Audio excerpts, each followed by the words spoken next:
Nope. And the black And tires feel even worse. Yes, that's Yes, but I no think the grip main with the thing is- reds.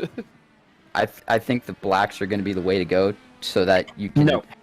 you can have some sort of a rear end at the end of a stint. I mean, Up. You gotta I keep the strongly rear disagree side. with you because the reds still are faster, so you have to deal with it. Oh, we had a road course today. Yeah. Yes. Yeah, Patrick, we're at a road course that are making a lot of people sad. What road course are we at? Sonoma. On the Oh, stupid shit. layout.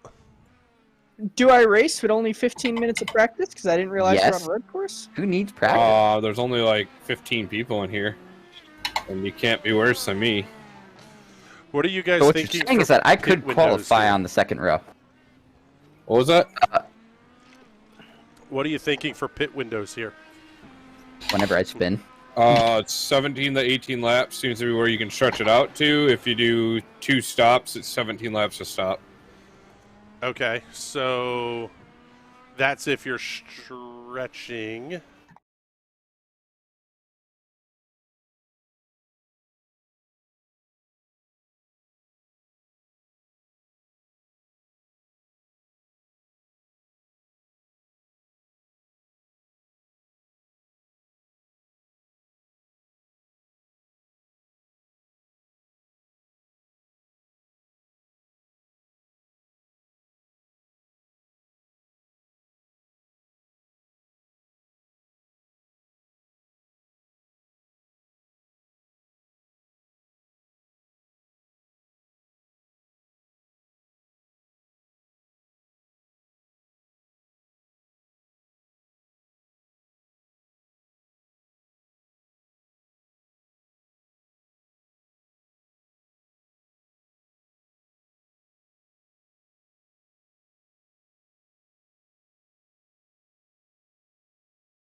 I'm heading out, man. You want to ride? No, I got my car, but I actually really need to go to the bathroom. Dude, are you okay? I am definitely buzzed. Yeah. I think I will take this, and I will take that ride home. If there's one thing every car guy hates, it's cleaning the garage. Do you want to take most of the time and hassle out of that job? Then call Zone Garage of Eastern Pennsylvania and New Jersey.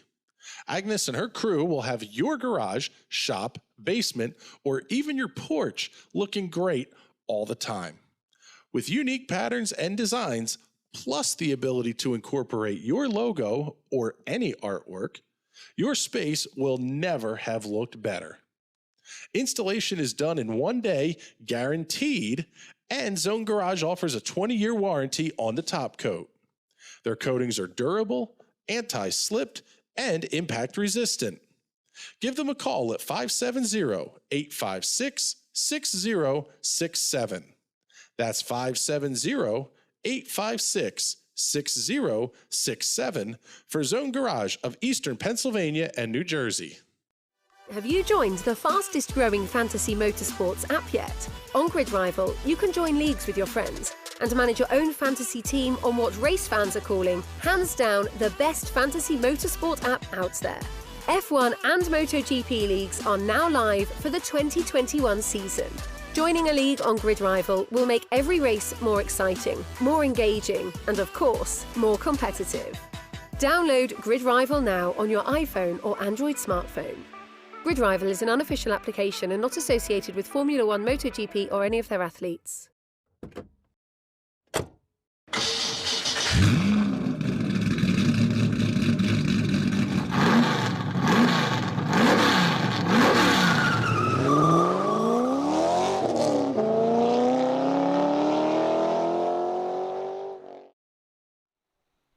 Good evening, ladies and gentlemen. Welcome to Sonoma Raceway in wine country out here in California, where tonight the stars and cars of the Grid Rival ESRA INDYCAR series will be taking on the Sonoma Raceway for 51 laps the distance.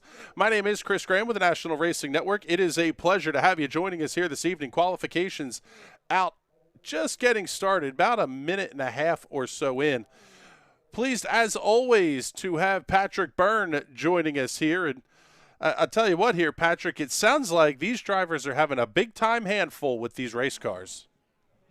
Yeah, this is an extremely tough track as it is, and these guys are having to deal with these new Indy cars on it, which tend to be very, very snap oversteerish, and coming over these hills, crests, the massive curbs this track has, it can be very upsetting to one of these cars.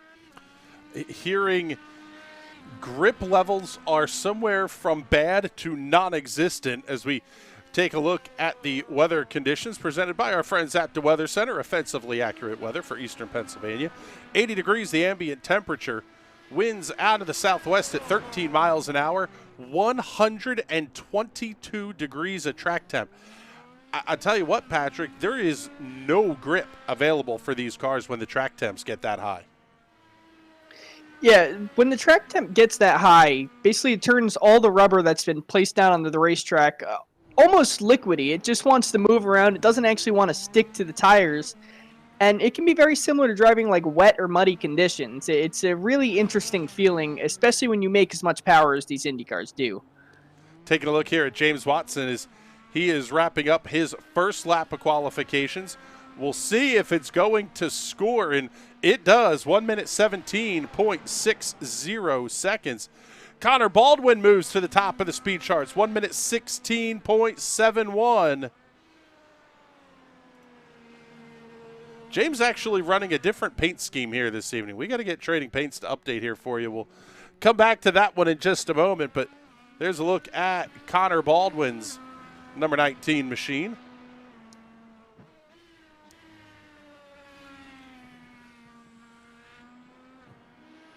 Zach Evans gets a lap in the books, 1 minute 18.66 seconds. There's James Watson, the hometown guy running a San Francisco 49ers paint scheme. Yeah, I think he's really going to be pushing hard on this lap. He's gone into the yellow one sector, but this is his home track. He's got home track advantage, and he's not happy seeing Connor Baldwin ahead of him. No, there's not many names that would kind of frustrate Mr. Watson, but Connor Baldwin, I would say, is one of them towards the top of the list here of guys that he's going to want to try to get around. Seeing Mario Miranda and William Reinhardt out there. New quick time. William Reinhardt goes top of the charts. Connor Baldwin tops it off. 1:15.74.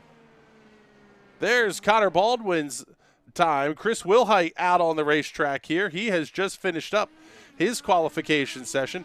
Get you a look here at William Reinhardt. Winner the last time we were on a road course. And he was also dominant at Long Beach. Oh, but there's the snap oversteer you talked about, Patrick. You crest the hill and the back end just absolutely disappears on you. I wouldn't be surprised if we saw a crazy, almost turn one-esque incident, except over that hill where just 5, 6, 7 of these cars just go around independently and end up wadding themselves up in the wall. Taking a look here at the 33 of Ty Richter. Sebastian Kinder went to the top of the charts. William Reinhardt up to the 4th position. Julian Altina in 5th. We'll show you the best lap times here.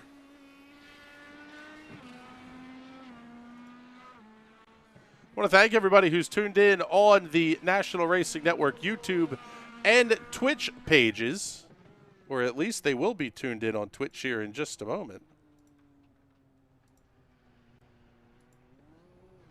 Narrowly avoiding the wall. That's probably one of the biggest things. There's a lot of room to get off track here, Patrick, but ultimately you sort of have to get yourself – you can get off track, but you can't get yourself in a position where you're just losing it everywhere you go. You make contact with the walls, you hit the barriers. That's going to cause a lot of damage to the race car, which is – not only less than ideal, but this place is not the easiest to get to limp a wounded race car back around either. I was going to say, I've tried a couple of stock car races around this track. Not this layout, obviously, on the NASCAR layout, but this track's incredibly challenging to just hit your marks each and every time. You're battling a car that just wants to kill you every single lap, and it's very, very short for a road course. So you're constantly in traffic. Even with the smaller grid like we see here today, you're still going to be in traffic most of this race. Now, we've had 9 cars take time in qualifications. Ty Richter didn't get a lap in on either of his 2 lap attempts. Pick up your points leader, Matt Wagner.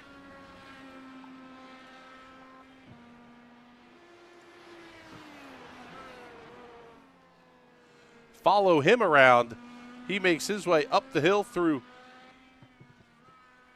turn 1, then up through the S's here towards the top of the hill. And then this is where the layout really starts to differ. Sharp right-hand turn funnels you back in.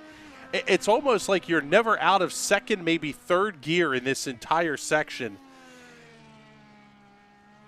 Very, very technical parts of this racetrack. And it feels like you go from high speed to super technical, and you kind of bounce back and forth throughout the course of the lap. Yeah, that carousel in the chute, it is very, very deceiving because it comes in banked. You can enter it super quick, but it flattens out and tightens out as you enter onto the drag strip. They have it here at Sonoma Raceway. One nice thing about the drag strip being there, though, is that rubber from those drag tires, usually very, very sticky. That's one spot on the racetrack. You probably won't lose it, even with these hot track temps. You can just get on the power coming right out of that hairpin and shoot down the drag strip all the way to the following hairpin. Excuse me. Taking a look at the driver standings here. Matt Wagner is your point leader for Team Watson Racing, sitting on 421 points. How about 118 markers back to 2nd place, Mario Miranda. So this championship all but decided here as we're into race 11 of 15. James Watson runs in 3rd, 16 markers back of Miranda. Sebastian Kinder, 15 back of Watson. Alec Coates, 17 back of Kinder to complete your top 5. Ty Richter, Zach Rinker, Jim Brooks, Benjamin Combs, and J.W. Miller complete the top 10. Looking at the team point standings, this one going to be led by Team Watson Racing. Total of 307.3 points. They do fractional points here for the teams. Basically, it's the average of all the drivers. Team Watson leading by 21.4 points over Dark Horse Racing. Team Ball, Lights Out Esports, Mediocre Motorsports, the top 5. Team Watson Racing San Jose, Dark Horse Indy, Torque Wrench Motorsports, the Butchers, and Team Watson Racing Grape will round out the 10 teams that are on offer here. 9.5 minutes complete in the qualification session. We are going to be getting ready to go racing here in just a moment. Checking into the comments, seeing Lily checking in, saying, good evening, everyone. Hope we'll have an amazing race to support today. Yeah, I think we're going to see a good one here, Patrick. And ultimately, this really is going to boil down, I think, to who's the most careful out there today, which is really not something you would expect out of IndyCar drivers. No, I have a feeling the only driver that's going to be careful on this track is Matt Wagner. He's really got nothing to lose, nothing to gain. He just wants to do good, finish up front. Guys like Mario Miranda, Julian Altina, even Connor Baldwin, a very young, very fast, talented driver, but he does make mistakes. It's going to be interesting to see those drivers trying to push it around this circuit, and I wouldn't be surprised if one or two of those names I just mentioned tonight ended up tangling with each other. Yeah, that's going to be a big part of this as well here. Let's get you the starting grid for tonight's race. Sebastian Kinder will be your pole sitter.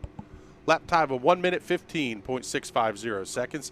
Julian Altina, 44 thousandths of a second back. Connor Baldwin, 92 thousandths back. 3 cars separated by less than a tenth of a second in the top 3. Kinder and Altina will make up row number 1. Connor Baldwin and points leader Matt Wagner will occupy the second row. Mario Miranda and a very good qualifying run for Chris Wilhite will see that number 7 machine start on the outside of row number 3. William Reinhardt and J.W. Miller going to occupy row number 4. Keep your eye on that row for sure. A couple of very talented drivers here on the road courses starting in the 4th row. Row number 5, Zach Rinker and James Watson. As we mentioned, Watson, the hometown guy here for tonight's race. He definitely wants to get a podium for his Team Watson Racing outfit as well. Zach Evans, Alexander Ball on row number 6. Jim Brooks and Ty Richter on row number 7. Cullen Johnston, Gary Corley on row 8, and all alone on row number 9 will be Pennsylvania's Brian Valls. 51 laps the distance, 17 laps will make it a 2-stop race. However, you have to take both sets of tires, and I would imagine you're probably going to see some of these drivers try the 3-stop, if anything, just to have fresh tires all the time here. And not only that, the hard compound in these Indy cars is very, very difficult to drive quickly on. They don't fall off as hard as the softs, obviously, but even at their peak, they're worse than softs when they've fallen off. So you really just want to be on those hard tires for as little amount of time as possible. It's definitely going to be interesting to see here, especially if something happens, something goofy, and you end up with a full course caution for some reason. That could be big time changes there in how the strategy is going to play out. Julian Altina heading to the back of the field. He had an EOL penalty following last week's race. So the P2 qualifying run was good, but he's going to have to head all the way to the back of the field.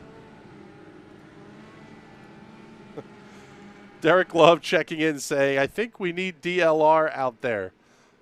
Yes, the DRR Speedworks team, guys, need to hop into the Indy cars here. Join in with us on the ESRA IndyCar series. The DRR Speedworks cars, regulars in the Silver Crown and Sprint Car divisions that you see here Monday and Tuesday nights on the National Racing Network. Field already working their way down the second half of the racetrack. See these cars really having to slow up here. And I'll tell you what, Patrick, something we can't underestimate is the start of this race. That hairpin turn right at the very end of the racetrack will lead to absolute carnage if they don't get off that corner just right. Thankfully, there's a lot of runoff room with not running it all the way to the end of the hairpin. You have that whole big staging area for the drag strip where you can just kind of throw the car around, run it real wide or real narrow if there's a bunch of carnage going on in front of you. Sebastian Kinder will actually have the outside lane into this final corner. Pace car is in. Kinder really going to back the field up. Green flag goes to the air. We're underway. 51 laps here from Sonoma.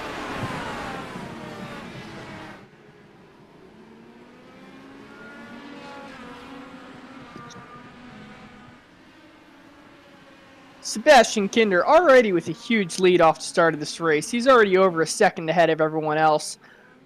He looks really consistent, really comfortable out there today, which when Sebastian gets comfortable, he's the man to beat. Oh, one car going around. James Watson going around towards the back of the pack.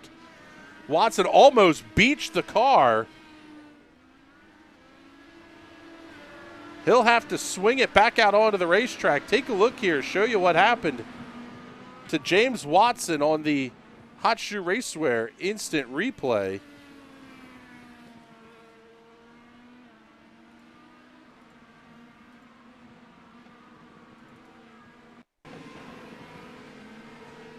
Right up the top of the hill, and something tells me this is going to be that snap over steer. Yeah, that's exactly what it was. Just bounced over the, there's a little tiny dip on the right-hand side of the track there, and if you hit that just right, it's instant around for you, nothing you can do. Big trouble at the front of the field. Connor Baldwin, Matt Wagner, J.W. Miller, Mario Miranda, all showing up as crashed. Oh, there's a huge hit in the back. Miranda gets involved. Connor Baldwin overcooks the corner in a huge way. Matt Wagner gets absolutely drilled.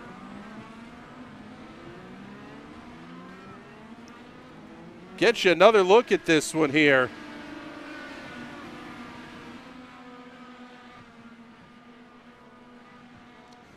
Yeah, Baldwin just flat overcooked the corner.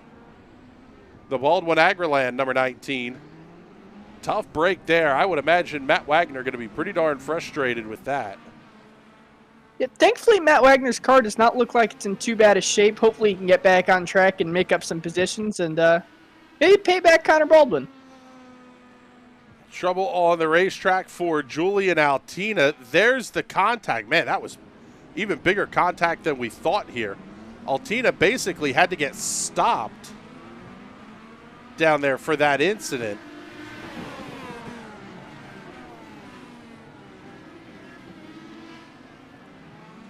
Go back to the live look. We got another replay here. Looks like Mario Miranda may have had an issue. Zach Rinker facing the wrong direction.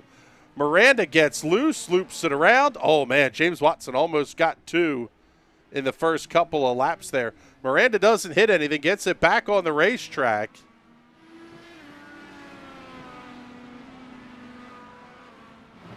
So your biggest losers this race so far, just through the first two laps. Matt Wagner leads that with down 13 points from his starting position. Connor Baldwin down 12, down the 15th position, and Mario Miranda down 9 positions to the 14th position. So a lot of names towards the front that weren't at the front towards qualifying. Oh, tough break. James Watson off the racetrack.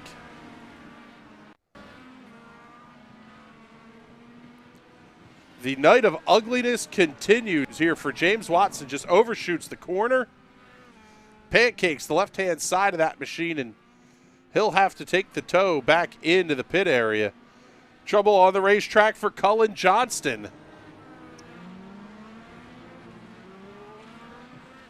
Let me get a look, see what happened here to Cullen.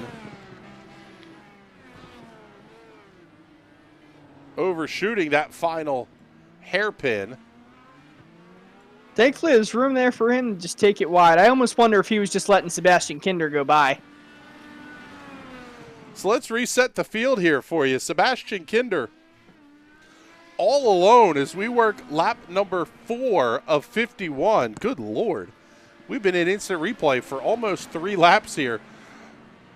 Kinder has a 6-second lead over Chris Wilhite. Wilhite running right with William Reinhardt. Reinhardt about a quarter of a second back, so we'll stay on this battle as there is nobody else close to each other on the racetrack. In fact, we'll show you the gaps here. I was going to say, we've wadded up so many cars, I wouldn't be surprised if we lost half the field already. Seeing 5 cars on pit road: Connor Baldwin, Mario Miranda, Cullen Johnston, Matt Wagner, and James Watson. Those cars are, so a couple of them actually still on the lead lap. Connor Baldwin, Mario Miranda. The drivers did have a backup car at their disposal. Cullen Johnston, Matt Wagner both being scored a lap down. James Watson is still taking the tow in, and that's a very long tow from where he wrecked so early on the course itself. Yeah, this track is so hilly, you have to climb the mountain, and the poor tow truck they use at this track, it's kind of old, doesn't have a lot of power to get up those hills, so it's going to take him some time to get back. Take a look here. Trouble on the racetrack for Gary Corley.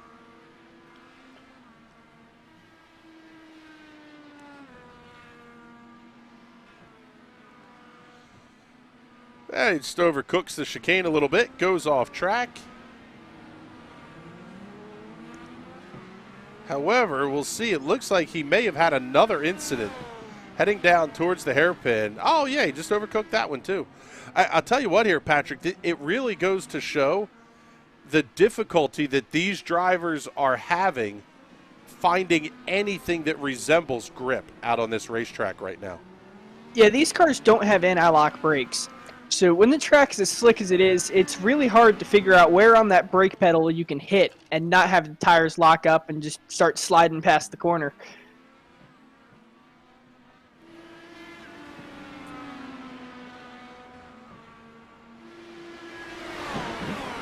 See, Sebastian Kinder still with a huge lead on the field. He is well over 6 seconds now. Yeah, Kinder's lead now almost 6.5 seconds over Chris Wilhite. William Reinhardt really pressuring Wilhite for the second position.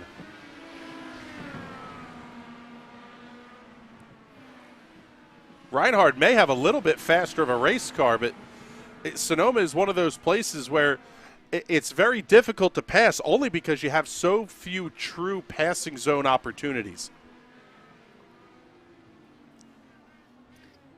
Yeah, we saw a couple years ago, Tony Stewart had to do it just going to the hairpin with a bump and run, and unfortunately you cannot do that in these cars. So it's going to be very difficult to make a move without getting into someone around here. Seeing trouble once again for James Watson. Oh, just bounces it off the outside wall, tears the front end of the car off. He's going to have to take the tow back in, and unfortunately that'll probably be the end of the night for James Watson. Another issue out here for Zach Rinker.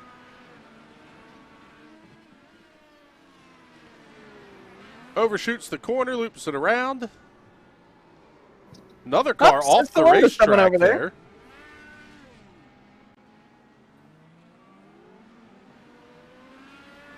Just having a little tea party. I was going to say, Cullen Johnston had an issue as well.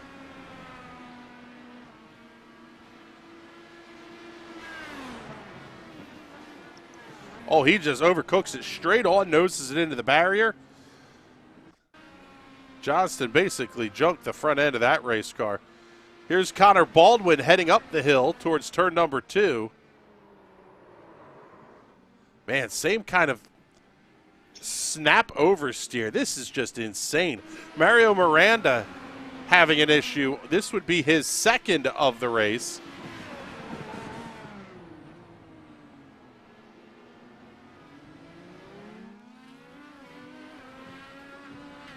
Seeing a front wing on the track back there.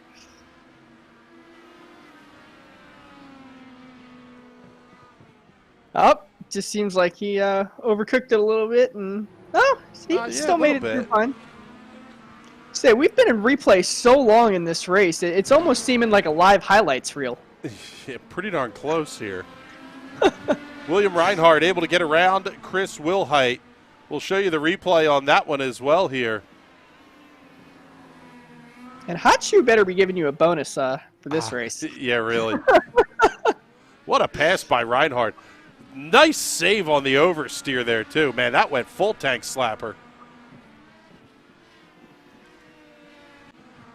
That's going to be what you need to end up winning this race. You got to be able to just jump right on that wheel and save this car when it's going around, because it seems like it going around is inevitable, as that looks like Connor Baldwin just chilling out in the sand dune. Seeing Julian Altina has caught up to Chris Wilhite. Altina actually with drive of the day here. He's being shown as -2 in timing and scoring. But that's because he qualified second. He took an EOL penalty, had to start this race from the back of the pack. Now Julian Altina going to be battling for the third position here with Chris Wilhite. Just what an incredible drive. Even with the incident on the first lap, sending him to the back of the field yet again, he's already back up to fourth. Oh, and there's trouble for whoops it Wilhite going around. Right at the top of the hill, Chris Wilhite spins the car. J.W. Miller going to come around as well. So drop Chris Wilhite back down to the 5th position.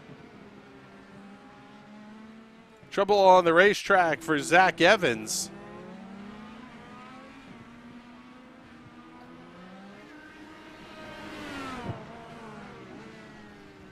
Man, same deal, just overcooking that final corner. At least he didn't swing back around and take anybody out as you're coming back on the racetrack here. So here's a look at race leader Sebastian Kinder.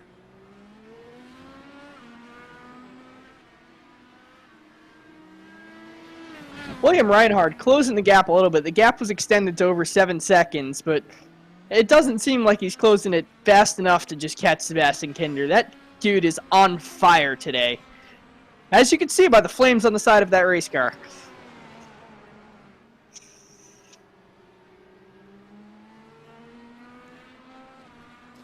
So Sebastian Kinder is your race leader by 6 seconds and shrinking over William Reinhardt, who runs in the 2nd position. Reinhardt has 2 seconds over Julian Altina, who runs in the 3rd position, catching himself all the way back up here towards the front of the field. J.W. Miller in the 4th position. The All-American Eagle Castrol colors all over that number 6 machine. Chris Wilhite runs in the 5th position, 2.6 seconds behind J.W. Miller. Then you got to go back 24 seconds to find Alexander Ball.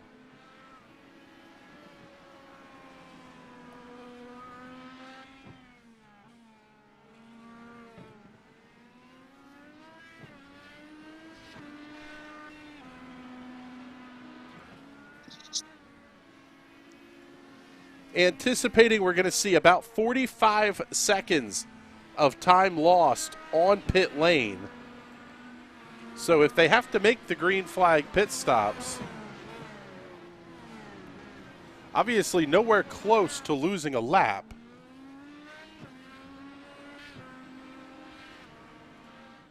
Pick up Ty Richter and Mario Miranda. They're going to be fighting for the 10th position.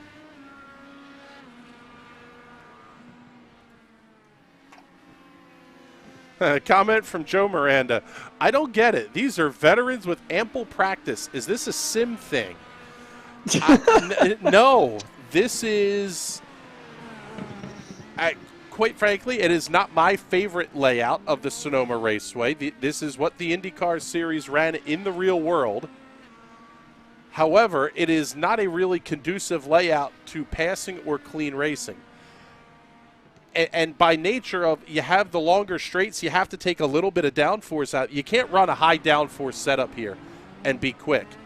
So what it boils down to is you have, if the weather cooperates, the racing can be okay. The weather is not cooperating today. In fact, we'll bring that information up here for you one more time, courtesy of our friends at the Weather Center. Offensively accurate weather information for eastern Pennsylvania. 81-degree ambient temperature, but that bottom number, 124-degree track temperature. That may be one of the hottest temperatures I've ever seen on the iRacing service. Yeah, I was going to say, the weather around here in Sonoma, California is really only good for growing grapes for making wine. And unfortunately, it's just too hot for a really racy racetrack right now. Hopefully we get some cloud cover or something rolling over and help cool this racetrack down. Yeah, an iRacing rain shower maybe. Trouble on the racetrack for Matt Wagner. This would be his second incident of the race.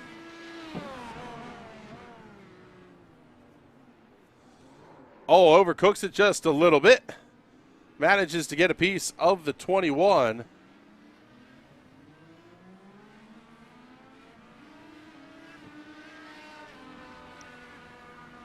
Trouble on the racetrack for Julian Altina.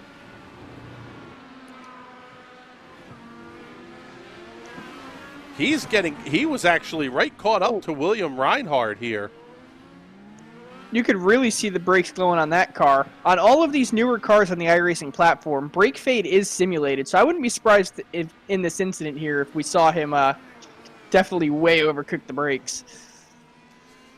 Yeah, because he's actually lost a little bit of time here to William Reinhardt as well. Trouble for James Watson.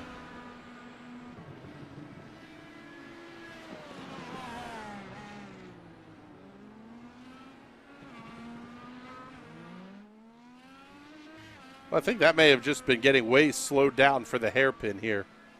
We'll see, unless there was an incident through the S's. I mean, you can see where the car really starts to get light. Even in a straight line, when they start to kind of get, you hit the bumps, the car starts to get off the ground a little bit. Trouble for J.W. Miller.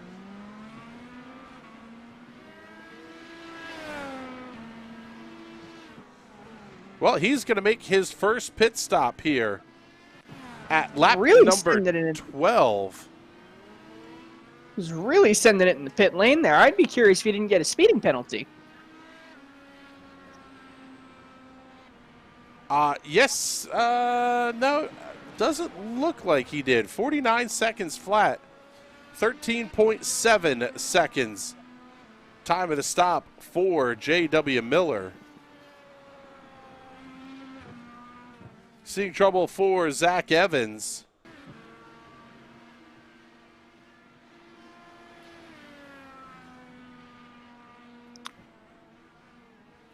I just checked his pit road entry speed. He was good. I forgot that the pit speed limit cones are not right at that entrance to the hairpin. They are actually all the way out of the hairpin. So you have ample time to slow that car down. If you're way speeding, you're going to hit that concrete wall well before you get to those speed limit cones. Seeing trouble for Mario Miranda.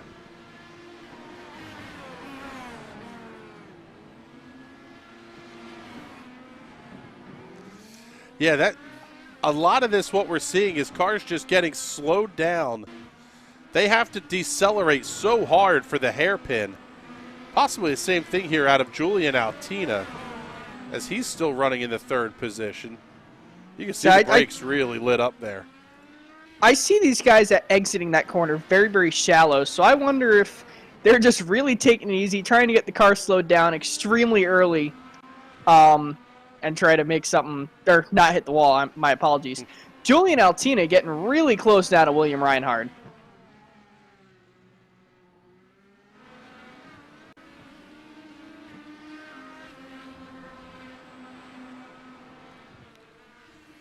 So as we get ready for the first set of pit stops here in the next handful of laps, let's get you the full field rundown on things. Sebastian Kinder is the race leader by 5.3 seconds over William Reinhardt, but Julian Altina looking to the outside. He'll try the crossover. Oh, Reinhardt got a little bit loose on corner exit. That's all Julian Altina needed. What a drive for Julian Altina. What a save for William Reinhardt. Yeah, really. abject insanity here.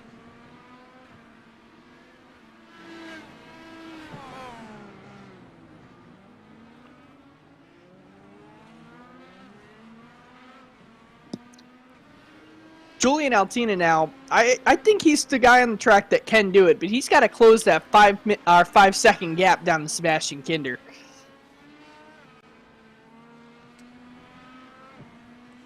Yeah, that's going to be something interesting to see here as this race goes on. Who's able to... Is anybody going to be able to catch Sebastian Kinder? He got out to the big early lead here. Could he just be saving his stuff here, trying to stretch it through lap 17 at this point? It sounds like the most important thing is how little time can you spend on the red tires.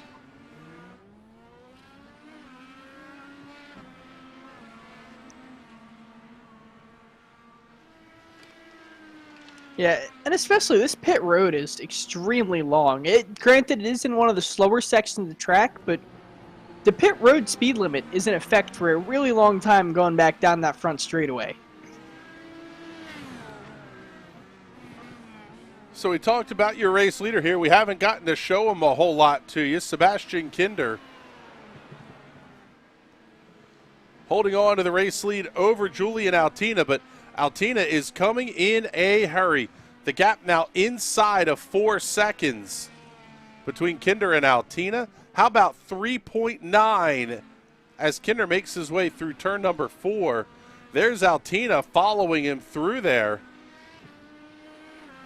Now, Sebastian Kinder is also on those red tires. Julian Altina is on the black, so he can go a little bit further than Sebastian Kinder can. But I wouldn't be surprised to see Altina come into the pits shortly after Sebastian Kinder does. Yeah, and especially when you consider that by getting here to lap 17, you basically guaranteed a 2-stop race. You're going to stop at lap 17, you stop at lap 34, that'll get you to lap 51.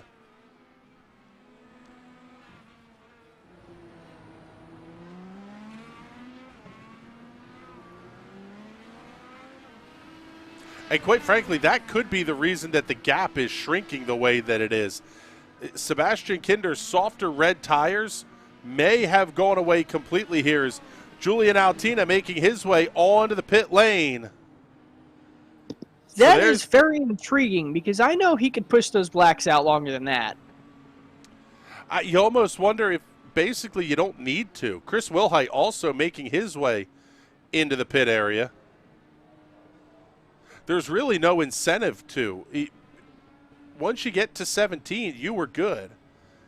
I'm actually more surprised that we didn't see Sebastian Kinder elect to pit there. I'm almost curious if Sebastian Kinder has been saving fuel and he's going to try the crazy one-stop strategy.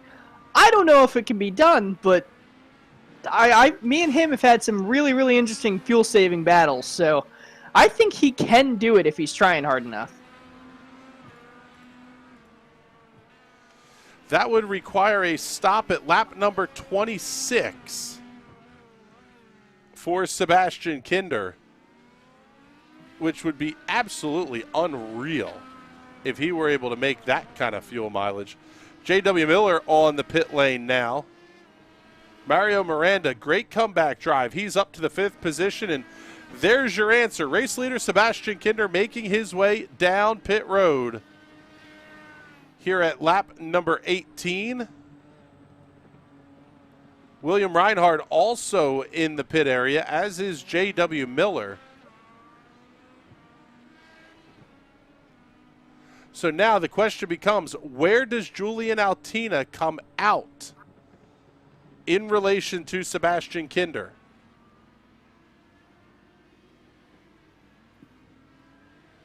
Kinder hits the marks cleanly. Black Firestone tires going on that car. He's down and away. This is going to be tight here at the front. There you see Julian Altina just peeking into the shot.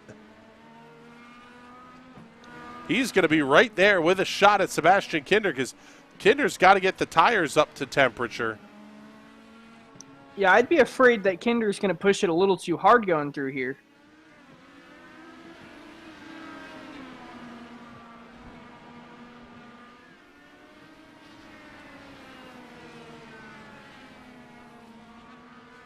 The lead inside of 0.8 of a second. Mario Miranda now on the pit lane.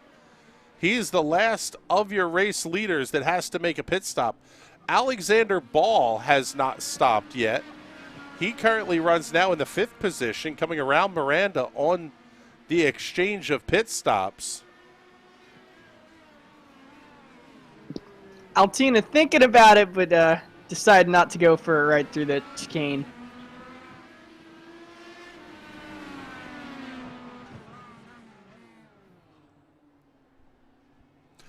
Here's the comment a couple of minutes ago that we got from Joe Miranda. I'd be curious to see how these cars would perform in the NASCAR configuration. It is. Go ahead, Patrick. I was going to say, it is incredibly fun, incredibly fast. Not running that short chute, which the NASCAR series now does, but just running the cut through on the back of that is amazing. You could swing the car way out wide. You can get them 3-4 abreast around there. Then coming back down through the S's instead of that chicane, you can run them 2 wide through there as well. It makes this track amazing. I don't know why IndyCar chooses to run this layout. Yeah, it's basically it has to do with the speeds. At least that was my recollection of things. When the real world IndyCar series was coming here, as the battle's now within couple of car lengths between Sebastian Kinder and Julian Altina. One of the issues is that trouble for J.W. Miller. Oh, Kinder gets off the racetrack and Kinder's into the wall. Trouble for Sebastian Kinder trying to avoid J.W. Miller. Oh, Kinder's going to be furious.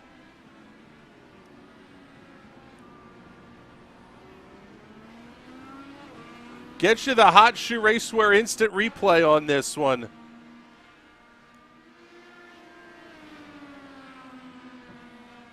J.W. Miller was basically sitting right in the middle of the racetrack, trying to limp home a wounded race car. And Sebastian Kinder gets the short end of the stick on that one. And having just made his pit stop, this is basically going to be game over in terms of there's not even a strategy play at this point that I think Kinder can make. Unless he's able to do some unholy type of fuel saving. Yeah, I was going to say it's damage control at this point. He's going to hang on to the 4th position as Alexander Ball pulls into the pits as well. And he's just going to have to try and secure himself a top 5, possibly get a top 3. But unfortunately, I think his chances for the win are over unless William Reinhardt and Julian Altina get into each other. Trouble on the racetrack for Alexander Ball. The Carvana, number 29. Well, that's just him coming into the pit area, so that was right behind Sebastian Kinder. So Kinder back on the racetrack, but 58 seconds in arrears of new race leader Julian Altina.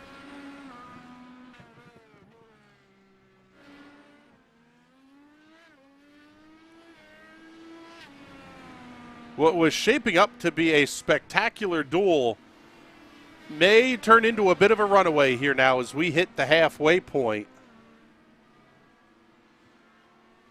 Altina up by 12 seconds over William Reinhardt. This really is, at this point now, if you're Julian Altina, even William Reinhardt, Chris Wilhite, this is damage control. No mistakes. Even if you have to back it down a bunch, don't screw this race up, and a podium is cleanly in hand. Yeah, all 3 of those cars have just run away, and they've run away from each other too. So as long as they don't make a mistake, that top 3 is pretty much locked where it is. Only 5 cars remain on the lead lap. Julian Altina, William Reinhardt, Chris Wilhite, Sebastian Kinder, and Mario Miranda. Kinder now being scored 1 minute and 9 seconds behind the race leader.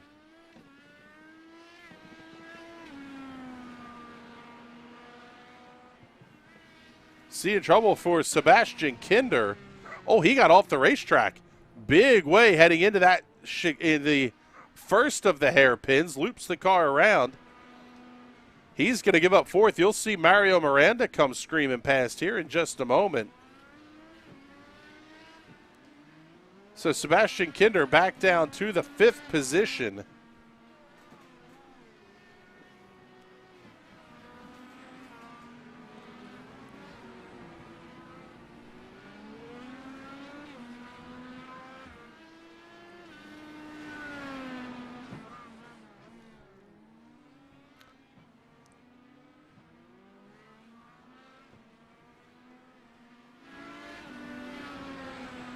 One of the more unique races that we've seen in our 2/3 of a season, 3/4 of a season, covering the Grid Rival ESRA INDYCAR series.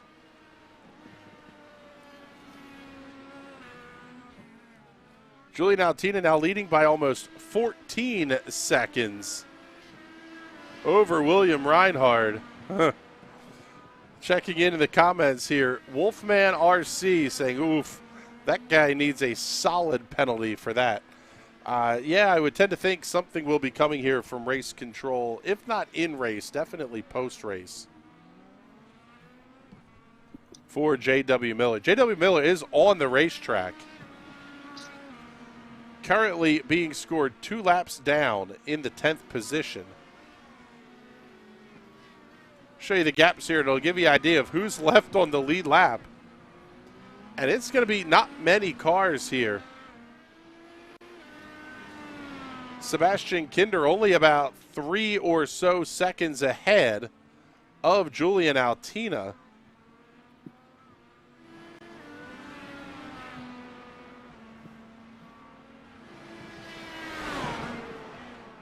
Mario Miranda, 1 minute and 11 seconds behind your race leader.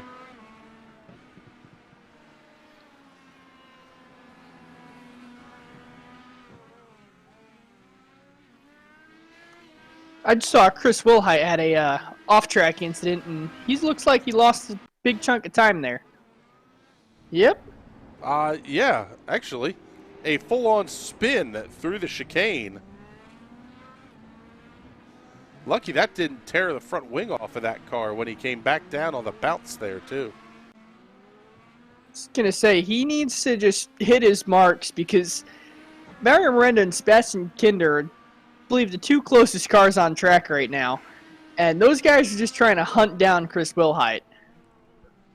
Yeah, and you're talking 45 seconds Chris Wilhite has over Mario Miranda. That's really what we were kind of talking about a little bit, was just minimize the mistakes. Don't put yourself in a position that you get hosed, either through the actions of somebody else or your own actions. And a podium spot's going to be there for the taking.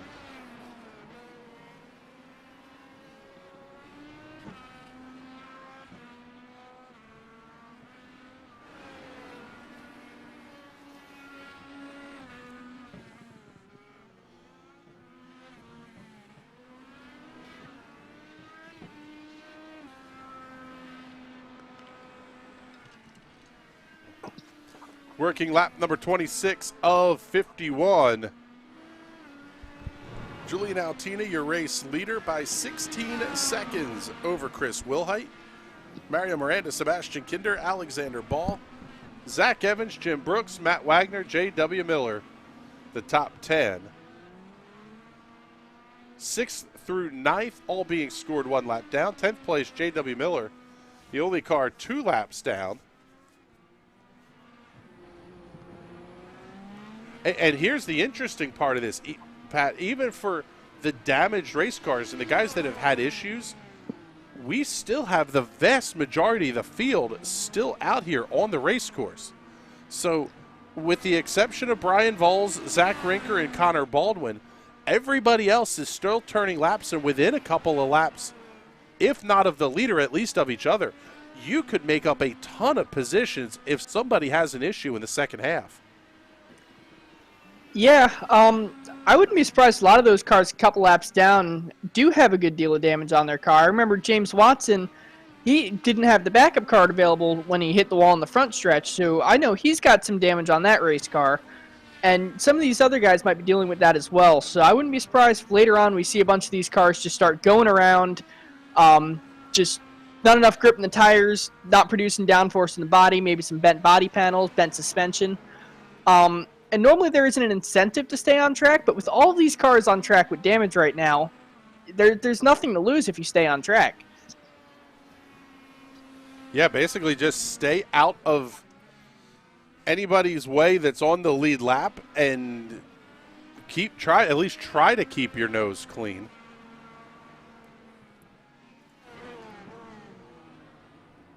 So we pick up with race leader Julian Altina.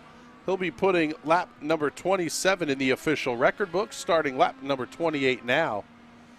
The gap up to 32 seconds over William Reinhard. William Reinhard. Oh, Reinhard's made contact. He had an off track, and he lost the whole left-hand side of that wing. Let's see what happened here. Looped it, snapped the oversteer. Bang, puts it into the tire barrier on the outside.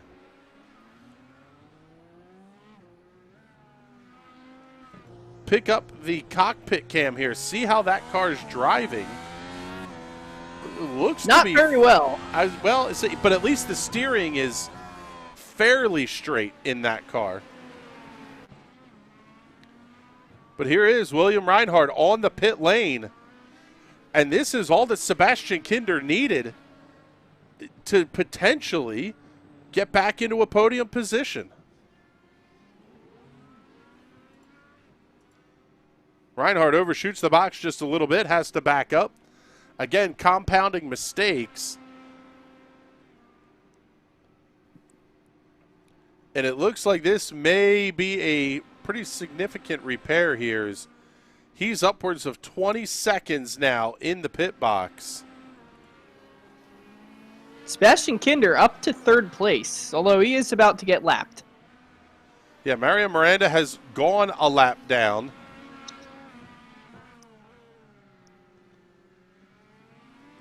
Sebastian Kinder trying to stay on the lead lap. And Reinhard now over 45 seconds on pit road, back to the 5th position.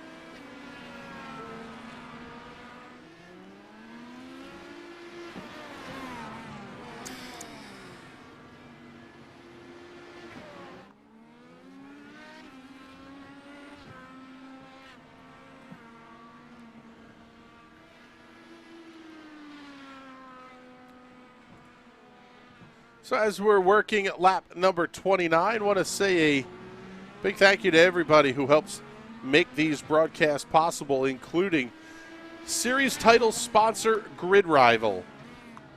Check them out on the Apple App Store, the Google Play Store, all your favorite mobile devices. It is a free F1 and MotoGP fantasy game. Pretty cool little product they got there. It's free to play. Check them out at Grid Rival. Just do the search there in the App Store, and once you get the app, search for ESRA. You can compete against the drivers, team owners, and even some of the broadcast talent here for the Grid Rival ESRA IndyCar series. Also have to thank Hot Shoe Racewear for their support of the Hot Shoe Racewear Instant Replays, Zone Garage of Eastern Pennsylvania and New Jersey. You can find them on Facebook at Zone Garage of Eastern PA and New Jersey. Also, DeWeather Center, offensively accurate weather information for Eastern Pennsylvania and beyond. Find them on Facebook, YouTube, all the socials at DeWeather Center.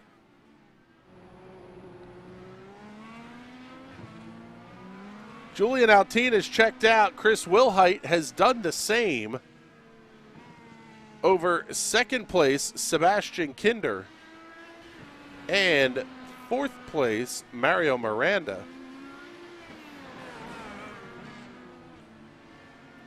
Wilhite, the only car remaining on the lead lap, with race leader Julian Altina.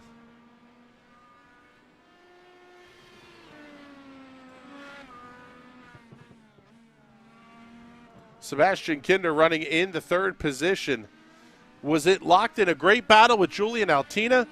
Then heavy contact with the damaged car of J.W. Miller, forcing Sebastian Kinder early to pit road here in the second stint. Had to use the backup car.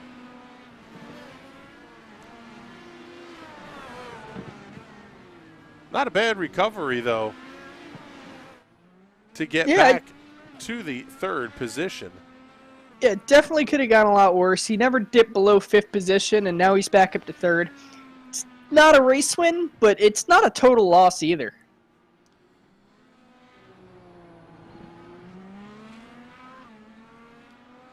Mario Miranda runs in the fourth position. He's 4.5 seconds, in fact, we'll call it 4.5, behind Sebastian Kinder.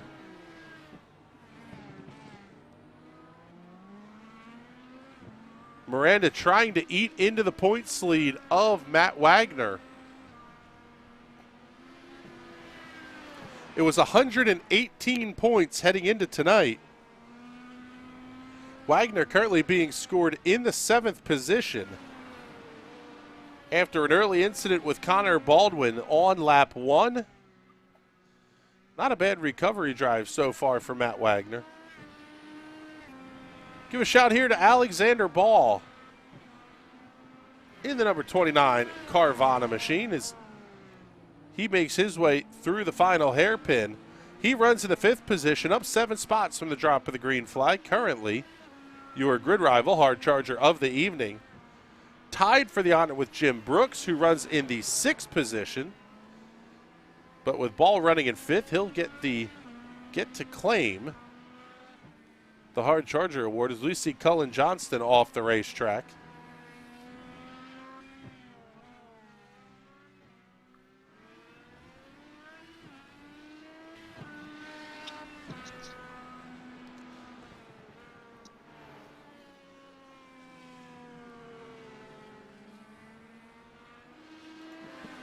Get you a look here at the 51 of Jim Brooks. Area 51 on the side pods of that number 51 Dallara. Trouble on the racetrack for Mario Miranda. Uh-oh.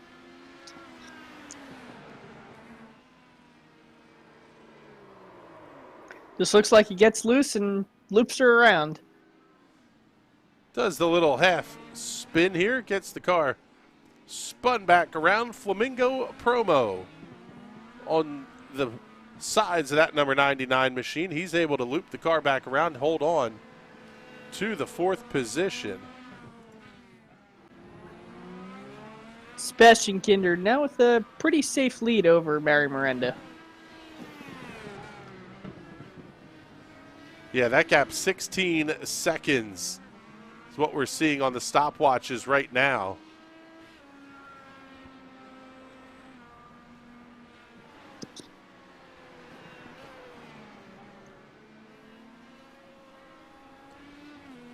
Want to remind everybody, if you are enjoying the content, give the video a like and a share. Click that subscribe button whether you're watching on YouTube or on Twitch this evening.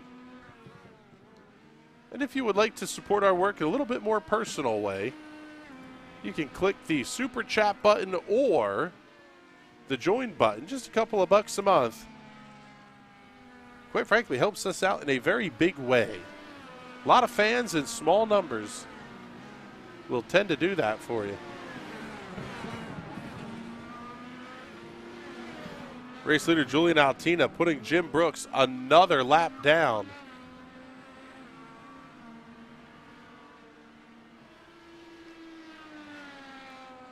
And I tell you what here, Patrick, outside of that lap 1 issue we really have not seen a wheel wrong out of Julian Altina here this evening.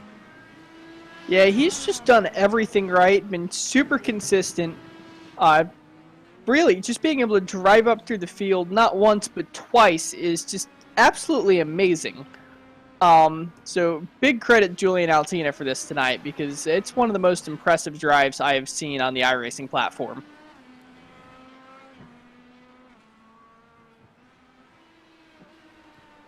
Seeing Mario Miranda is in the pit area for his second and final pit stop of the evening, at least final scheduled stop.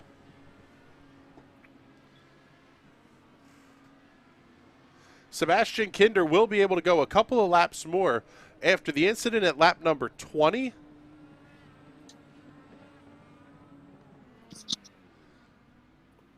Miranda hits his marks cleanly. Car is up on the jacks, full tank of Speedway fuel for Firestone Firehawk. Red tires going on that number 99. He is down and away, 7.97 seconds on the stopwatch. Runner-up Chris Wilhite currently in the pit area. Again, final sequence of pit stops here this evening. Race leader Julian Altina also making his way in.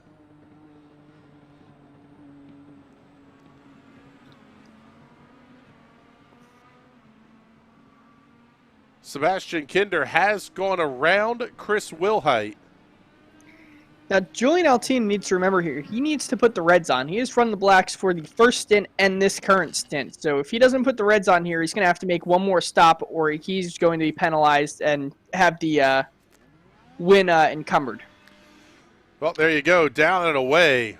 Fantastic stop for Julian Altina, 8.43 seconds. And he does get the red alternate Firestones on the car. He makes his way up the hill.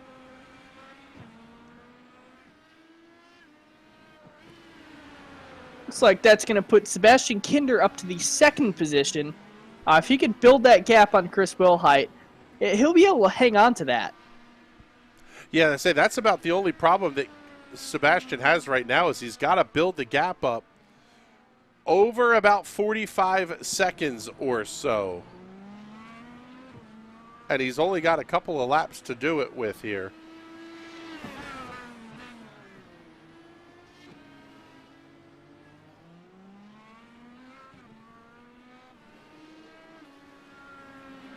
The bigger question really is, where does he come out in relation to Mario Miranda? Assuming that 43-second mark for the pit stop time, that's total time on the pit lane. Sebastian Kinder looks like he will come out ahead of both Alexander Ball and Mario Miranda. Miranda stopping at lap number 33. That let Alexander Ball come by. The gap's up to 6.5 seconds already for Sebastian. Just, I don't think he can stay on track long enough to get to a point where he can stay ahead at least. Yeah, hopefully he can close it up enough to just where it's at least a competitive battle between them.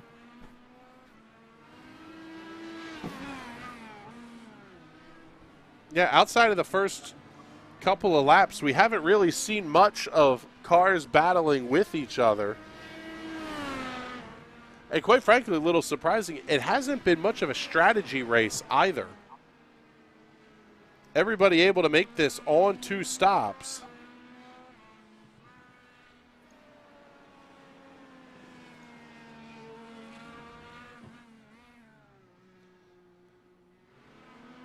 Kinder having a good run so far in the second position. Nice recovery after the contact earlier in the race, but problem he's got now is Julian Altina is out here ticking off fastest laps. 1 minute 15.63 seconds, the new fastest lap of the race for the 71 VOR machine of Julian Altina, and if he keeps that stuff up, we may see Julian Altina lap the entire field here. That's just how you let everyone know that you are going to dominate tonight, and you did dominate tonight. When you can lap the entire field, I mean, that just means you're worlds ahead of everyone else. Seeing Matt Wagner. Seeing Brian Voles checking into the comments here. Brian finishing in 17th here this evening. Go get him, Mario. This track is rough. Not much grip. Cars don't like to steer at all. Yeah, that's been the story of the night here. In fact, let's get you the weather check and the track temperature check. Well, it's down 1 degree, down to 123 degrees. That weather report courtesy of our friends at the Weather Center.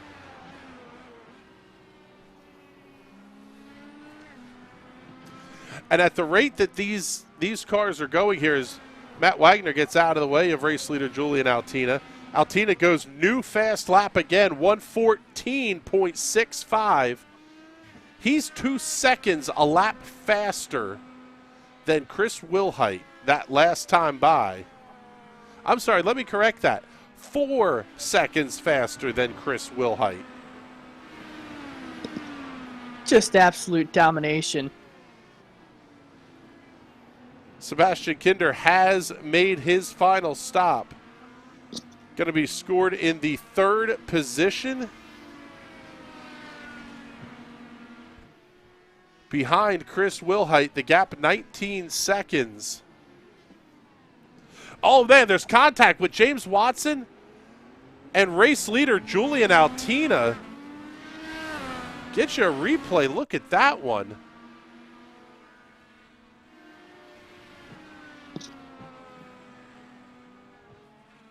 Watson was well out of the way. Altina overshoots the corner. Forces Watson hard onto the binders. These are the kind of mistakes that Altina cannot afford to make. He needs to be extra cautious around that lap traffic. He's got enough of a gap where he can just sit behind a lap car till the straightaway comes up and just pass him on the straightaway. Question from Lily in the comments. Who is on the lead lap? Well, we are down to 2 remaining on the lead lap. Julian Altina and Chris Wilhite. And at the rate that Altina is clicking laps off, he may put Chris Wilhite a lap down before we get to the end of this race. I was going to say, all the track that's between Julian Altina and Chris Wilhite is just that straight section right down here and going into that hairpin. That is it. So he is right there. You can actually see Chris Wilhite in the shot right now going around the hairpin.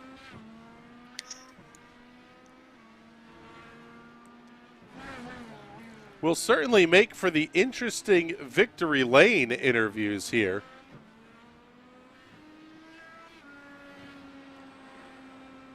Because Sebastian Kinder, I would imagine, is going to be pretty darn frustrated. Knows he had a car that was capable of winning before the contact with J.W. Miller. However, still a great drive to come home in the 3rd position, at least barring any additional issues here.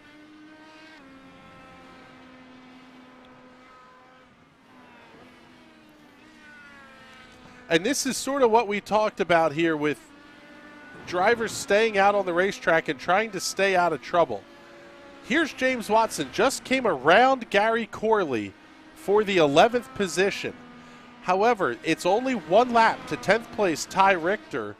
In fact, it's only 5 laps to the front of the field.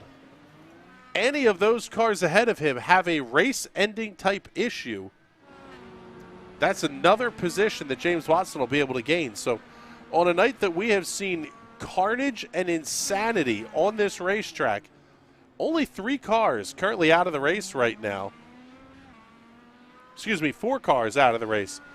13th place running, William Reinhard. Also Connor Baldwin, Zach Rinker, and Brian Voles. So long as he can stay on the racetrack, Cullen Johnston should be able to take that 13th spot away from Reinhard.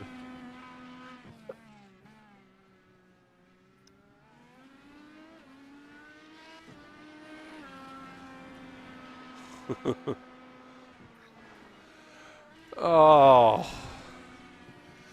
Seeing the comment from the Weather Center, Sebastian got Palmerton. Yes, he did. Big Smooth Move of the Race nominee for sure to J.W. Miller. However, Connor Baldwin on lap 1 is also a worthy candidate for Big Smooth Move of the Race. I vote just giving Connor the Big Smooth Move of the Race just because I personally think it'd be funny.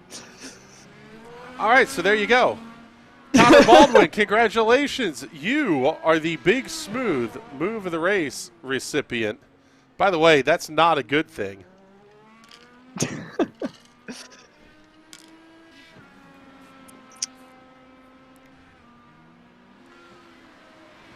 Alexander Ball making his way back out onto the racetrack, out of the pit lane in the 5th position. And I mean, you can see this is the intervals that you see on the top left of your screen.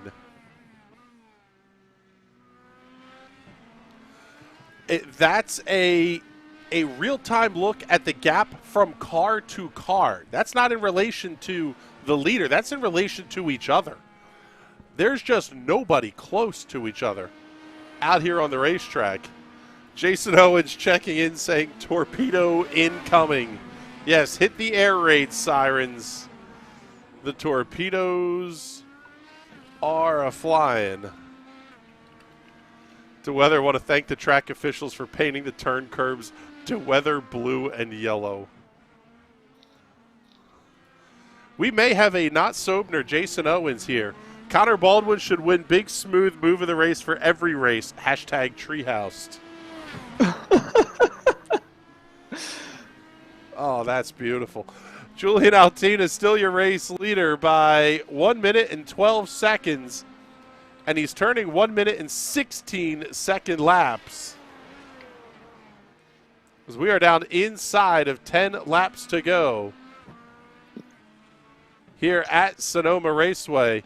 Want to remind everybody, coming up next, it is the Indy Pro 2000 Official Series from Iowa Speedway.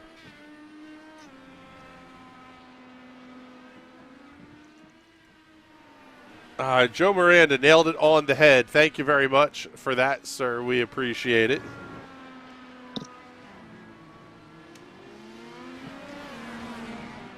Unfortunately, that's kind of what these races turn into sometimes, especially when you have the early issues, crazy hot track temps. I mean, it all is kind of, you put all the pieces together and you get a, well, you get a snoozer a little bit here.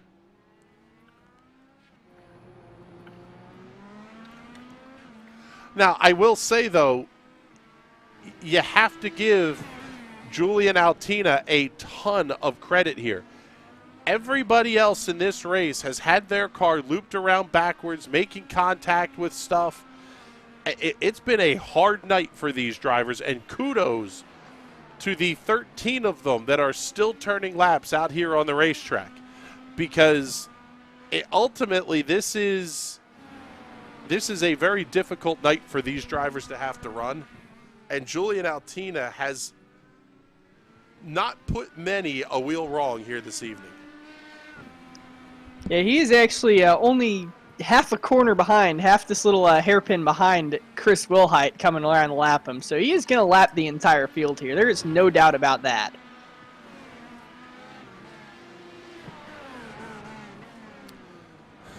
Jason Owens asking about the commentator's curse. Don't put that evil on me, Ricky Bobby.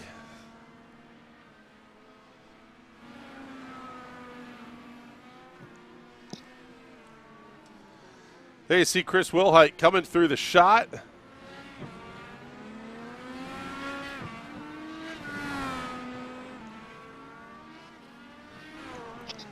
I wonder if Brian Voles asking for a redo of Homestead, saying he was running 5th, power goes out. Not cool. You might be about the only driver in the series that is asking for a redo of Homestead. That was another race where the cars were very difficult to handle.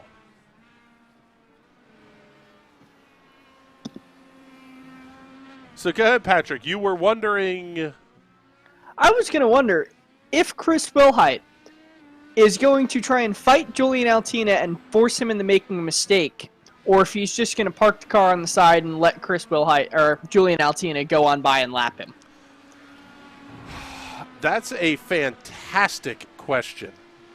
Because if Altina makes the mistake and has to go into the pit area, that may be Chris Wilhite's only shot at getting a win here. Yeah, and I was going to say, it is perfectly fair to not aggressively fight the leader, but not make it easy for the leader to pass you in order to stay on the lead lap. Now, being he is the only car not a lap down other than the leader, I don't know if those rules still apply. Well, you got your answer. Wilhite down and out of the way. And Julian Altina has lapped the field here at Sonoma.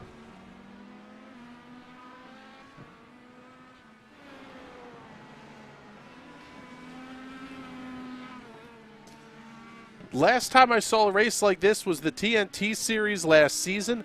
Oisin Walsh lapping the field. It really doesn't happen often in iRacing.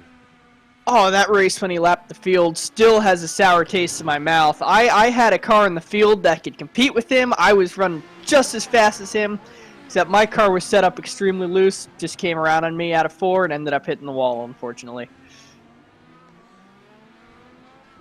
Not bitter or salty about it, though. Trouble for Matt Wagner. Take a look here. Hot Shoe Racewear Instant Replay number 610,000 this evening. Oh, man, that was a big hit for Matt Wagner. He has to take the tow back into the pits. He could fall as deep as... Well, he'll lose the 10th position to James Watson, it looks like.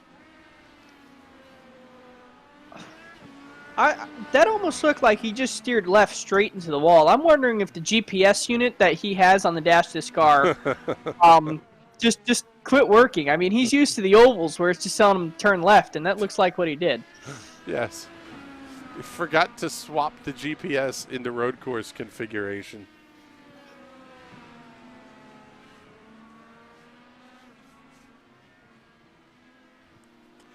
I will agree with this. Brian Vols checking in saying, I was having a blast at Homestead. The setup was a lot more doable than today, in my opinion. I would wholeheartedly agree with that.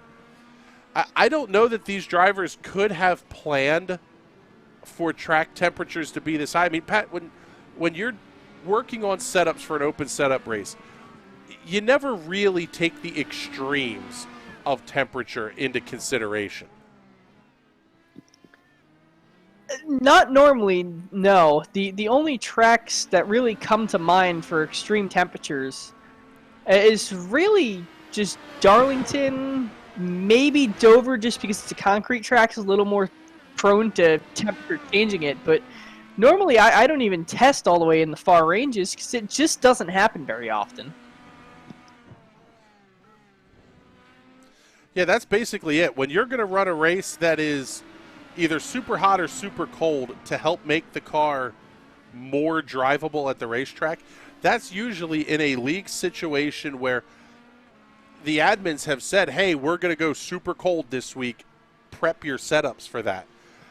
This is iRacing generated weather, and hot is not the word for what it is here at the Sonoma Raceway.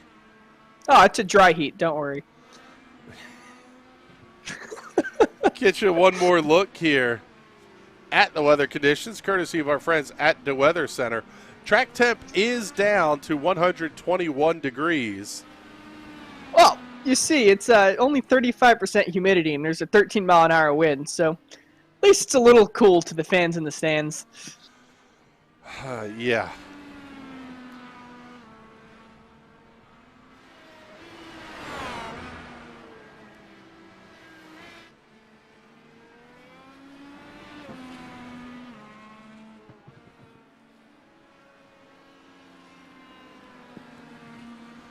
Down to 2 laps remaining here for Julian Altina. Gary Corley off the racetrack just ahead of him. Altina able to clear that car easily.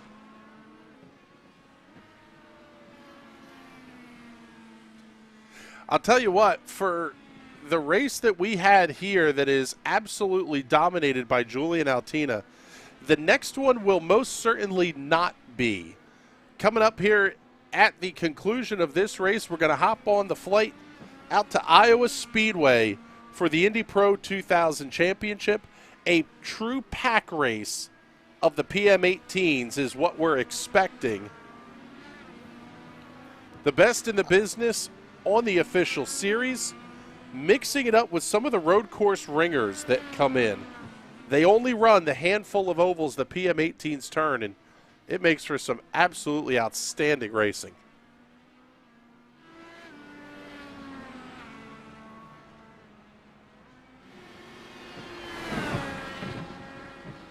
White flag's out. A little bit of lap traffic in front of Julian Altina. I wonder if he just backs her down. Yeah, you see him just slowing it way down, making sure he doesn't get caught up in any of their mess.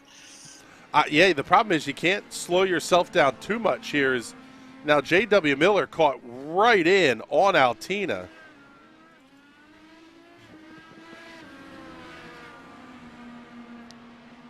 Yeah, especially with the braking issues we've seen with a lot of cars. I would not want someone following me even that closely, just in case they miss their brake marker going into this hairpin.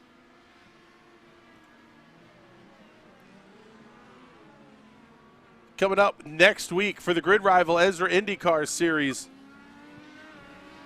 Round number 13. The Lobster Man from New Hampshire Motor Speedway. Then we're going to finish things out with the Circuit de Spa-Francorchamps. And then Las Vegas Motor Speedway. 3 racetracks that could not be more different from each other. It's Julian Altina going to inch that car across the start-finish line. Checkered flag is out, and Julian Altina is your winner. Chris Wilhite going to come home in the 2nd position. Off the final corner, Sebastian Kinder will claim 3rd. Alexander Ball in the 4th position, and Mario Miranda's still got almost half a lap to go.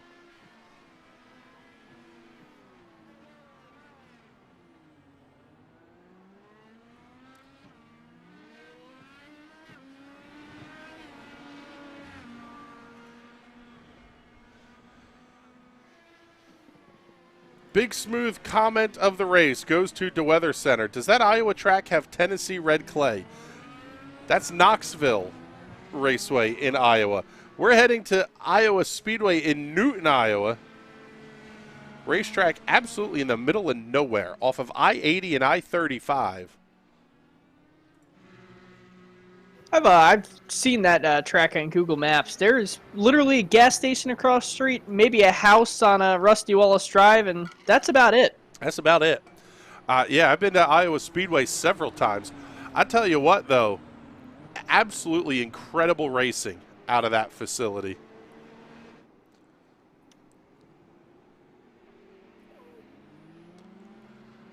So Julian Altina claims the race win here at Sonoma. Before we get to the victory lane interviews, let's get you your race results. Julian Altina by 1 lap over Chris Wilhite. Sebastian Kinder rounding out the podium. Alexander Ball and Mario Miranda complete the top 5. Jim Brooks, J.W. Miller, Zach Evans, Ty Richter, James Watson, Matt Wagner, Gary Corley, Cullen Johnston, William Reinhardt, Connor Baldwin, Zach Rinker, Brian Voles. Your 17 drivers running here this evening.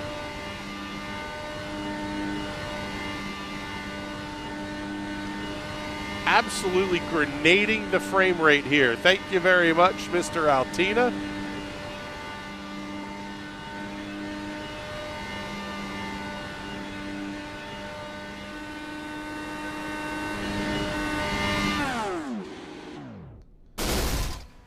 There's the engine going on that one. He's going to need a push to get back to the line. It is required for the top 3 to go take a picture at the starting line. Yeah, he may need a little bit of help there to get back to the start-finish line for the victory lane photo. But let's see who we can find here and get him up into the interview booth.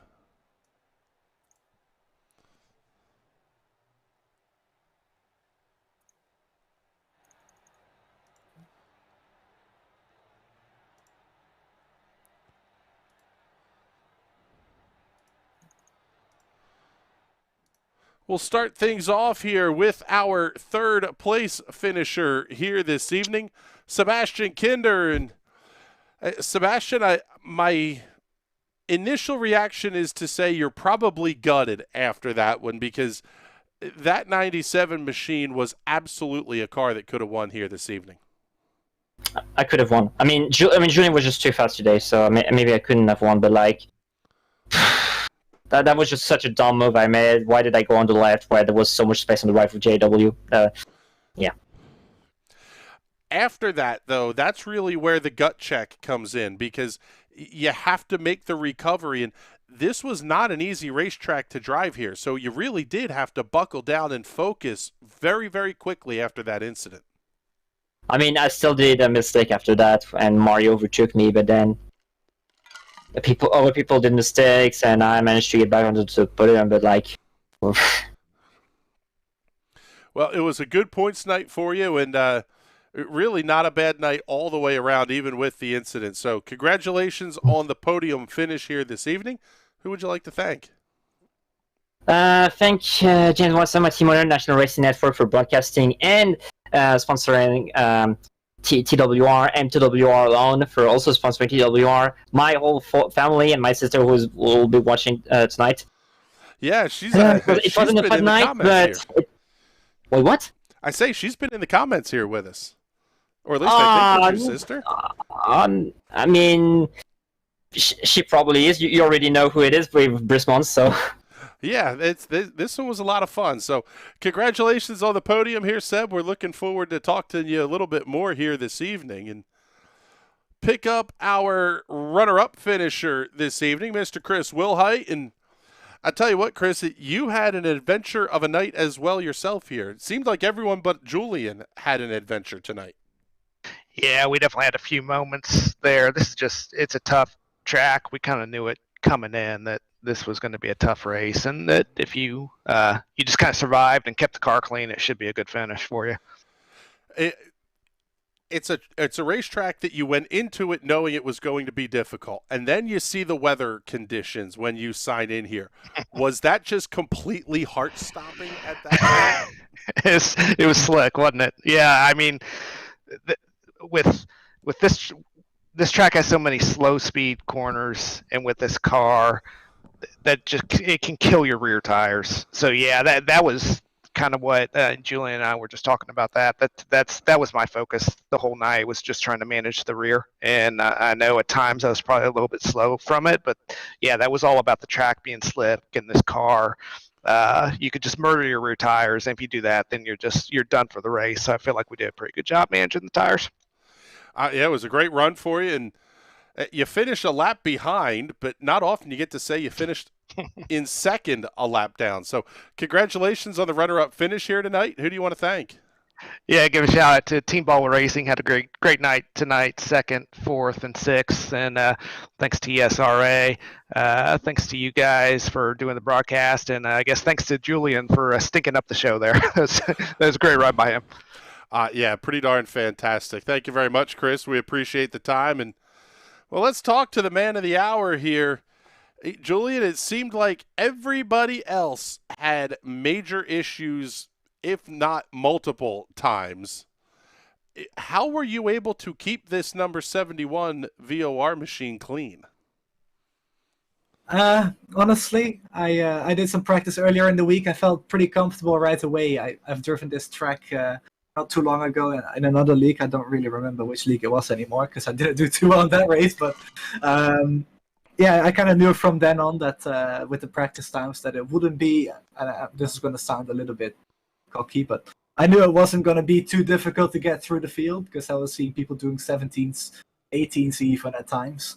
And in practice, I was even doing 14s, 14 mid. So I didn't really do any practice for the rest of the week. And then came on here, warmed up. I knew I was going to be in the back because of an EOL. So yeah, just got to keep the car clean. That's what I did. And got through all the cars nicely. Made some good passes as well. Seb got really unlucky with the lapped car. I was right on this tail there, lining up a pass, but kind of made it easy for me there in a way. So overall, just really happy. And yeah, don't really have much else to add to that. I was going to say, as my next question was going to be, what was going through your head when you started to approach the lapped car? You saw Sebastian go left. Was that a moment of there's no way this works and how do I avoid it? Not really. I knew something was going to happen because I was putting Seb under quite a bit of pressure. And the lapped car, I'm not sure what happened there exactly, but I think he was in the middle of the track. So Seb had to choose the inside or the outside or run him over. Of course, the run him over is not really an option. So he tried to take the normal racing line, I think, in the hope that he would back off. But that didn't happen. I was just waiting behind, and I knew that something was going to happen, so I lifted off on the middle part of that straight.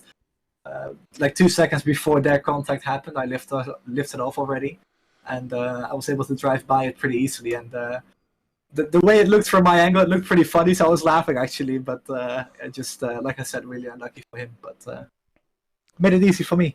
I say it made it a very, very good night for you. So congratulations on the win here. Who do you want to thank?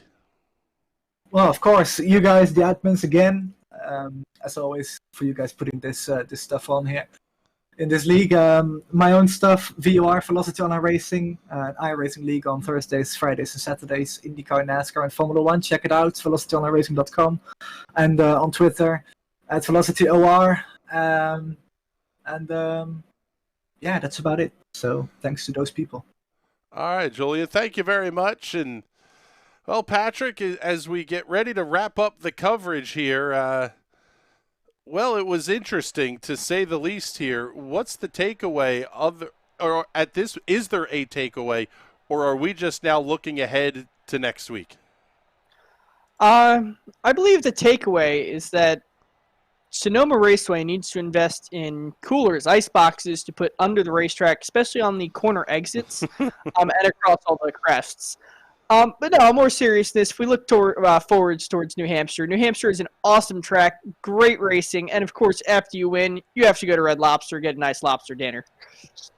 Yes, you pick up Larry the Lobster, and Victory Lane is the trophy there as well. So looking forward to that one, but we got to get the heck out of here because coming up in just about 15 minutes or so, it will be the Indy Pro 2000 Officials Series from Iowa Speedway. You don't want to miss that one. So for Patrick Byrne and everybody here at the National Racing Network, my name is Chris Graham. It's been a pleasure to have you with us. Don't go anywhere. We'll be right back with a PM18s.